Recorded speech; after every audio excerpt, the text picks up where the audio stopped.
Bismillahirrahmanirrahim. Assalamu alaikum students.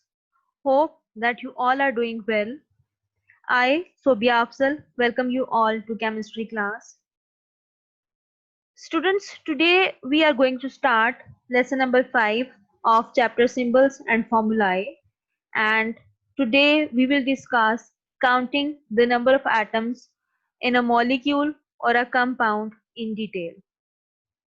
Students, we have started our journey of learning from the concept of matter, going through the symbols of elements, and now you are able to write formulae of ionic compounds. What a big achievement. Well done, students, and keep working hard. Students, let's start our topic, that is counting atoms. And before starting our topic, we must have the concept of the molecular formula. Students, interpreting molecular formula is a skill that is important to chemistry, and molecular formulas show which elements make up the molecule, and it also shows that how many atoms of each element are present in a molecule. In a molecule of water, there are 2 hydrogen atoms and 1 oxygen atom.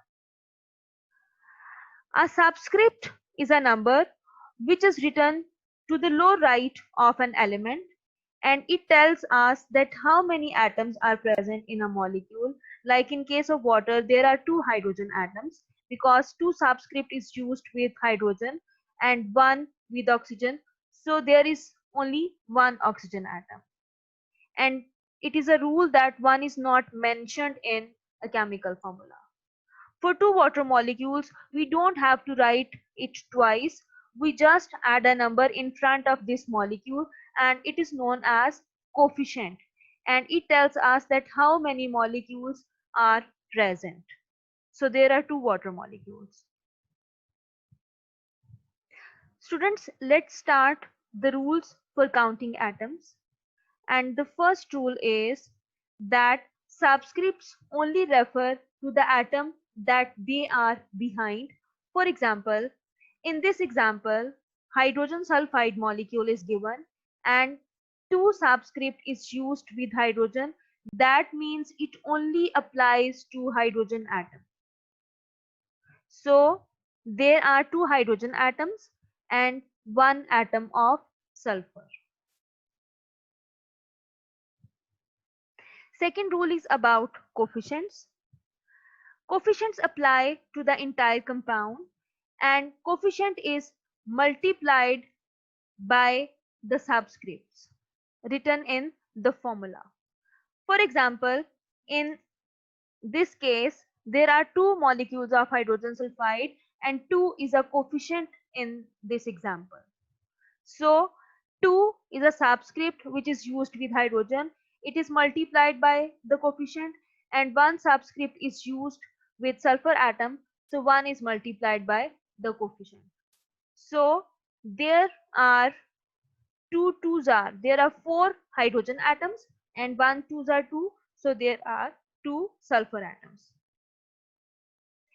If there is no subscript behind an element, it means that there is only 1 atom of that element. The third rule is about parentheses or brackets. If the elements or compounds are inside the parentheses, that means if there is a polyatomic ion or a compound radical, then the subscript behind the parenthesis applies to everything inside or all the atoms inside the parenthesis. In barium hydroxide, we can see that 2 is written outside the brackets or parentheses. So 2 is applied on the whole hydroxide radical. It is applied on oxygen as well as on hydrogen.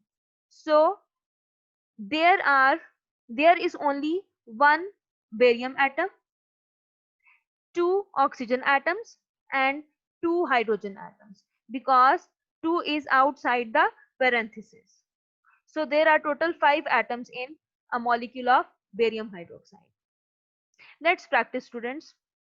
It is a very simple example, magnesium chloride, and it this compound consists of two elements, magnesium and chlorine. There is only one magnesium atom and two chlorine atoms. Now next example, that is aluminium sulfide. It consists of two elements, aluminium and sulfur. It has two aluminium atoms and three sulfur atoms. So total there are five atoms in a molecule of aluminium sulfide.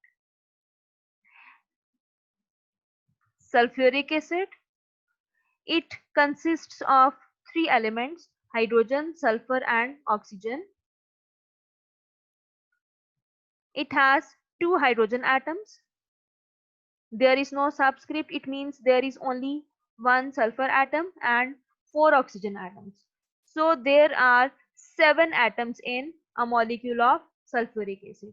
Now next example, that is methyl alcohol or methanol.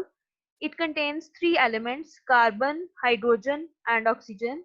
It has one carbon atom and 3 plus 1, 4 hydrogen atoms and 1 oxygen atom. So there are 6 atoms in a molecule of methyl alcohol or methanol. Calcium phosphate. It contains three elements, calcium, phosphorus and oxygen. It has three calcium atoms. It has two phosphorus atoms because 2 is written outside the brackets. And it has 8 oxygen atoms because uh, here the subscript which is written outside the brackets is multiplied by the subscript that is written with oxygen. So here are 8 oxygen atoms. So total there are 13 atoms in a molecule of calcium phosphate. Now next example, that is aluminium sulfate. It has aluminium, sulfur and oxygen. It has two, two aluminium atoms. It has three sulfur atoms and it has 4 threes are 12 oxygen atoms. So there are 17 atoms in a molecule of aluminium sulfate. Now students, you can see that in this example two molecules of calcium phosphate are given. So 2 is a coefficient and it is multiplied on the whole compound. So it contains calcium, phosphorus and oxygen.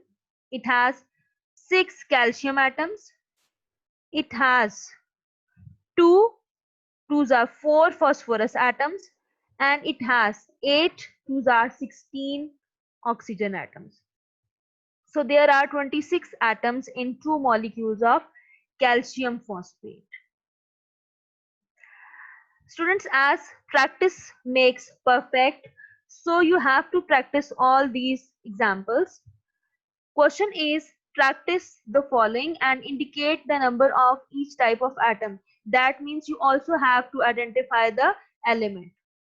3 molecules of calcium nitrate, 4 molecules of hydrogen, 2 molecules of hydrochloric acid, 2 molecules of sodium hydroxide, iron sulfate, and 4 molecules of potassium chlorate. It contains potassium, chlorine, and oxygen. So after doing this practice, here is homework or assignment for you. This question is taken from exercise of this chapter. Question is, tell the total number of atoms in each of the following compounds: ammonium chloride, sulfuric acid, iron sulfate, and calcium phosphate. You have to attempt this question on your NEET notebook. Hope students that you have understood the topic. Thank you students. Allah Hafiz.